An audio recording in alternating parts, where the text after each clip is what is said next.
Шакшак Женибек происходил из казахского рода Мамын племени Аргын. Родился в 1693 году в Тургае. В 1710 году в возрасте 17 лет Женибек участвовал в походе на врага в составе отряда Таукия хана. Женибек отличался умом и силой духа. Он вошел в историю как настоящий батыр, не знающий страха. В 18-19 лет он уже возглавлял войска. При Абылае был военачальником и одним его из советников. В 1717 году командовал казахским отрядом в Аягузской битве. Женибек Батыр командовал крупным отрядом Среднего Жуза в составе объединенного войска казахов в 1726 году. В 1729-1730 годах Женибек Батыр принял участие в Ан-Ракайской битве.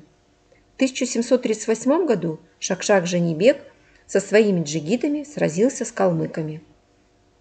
В 1741-1743 годах Женибек Батыр принимал участие в освобождении Абылая из джунгарского плена. Используя свои связи с руководителем Оренбургской комиссии Неплюевым, он добился отправки джунгарам посольства с особыми поручениями.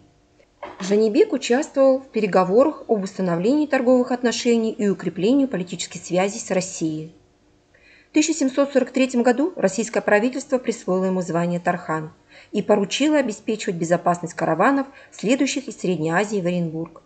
Женибек Тархан умер в 1752 году, похоронен в мавзолее Хаджи Ахмета Ясауи в Туркестане. В 2017 году в городе Кустанай торжественно был поставлен памятник Шакшак Женибеку.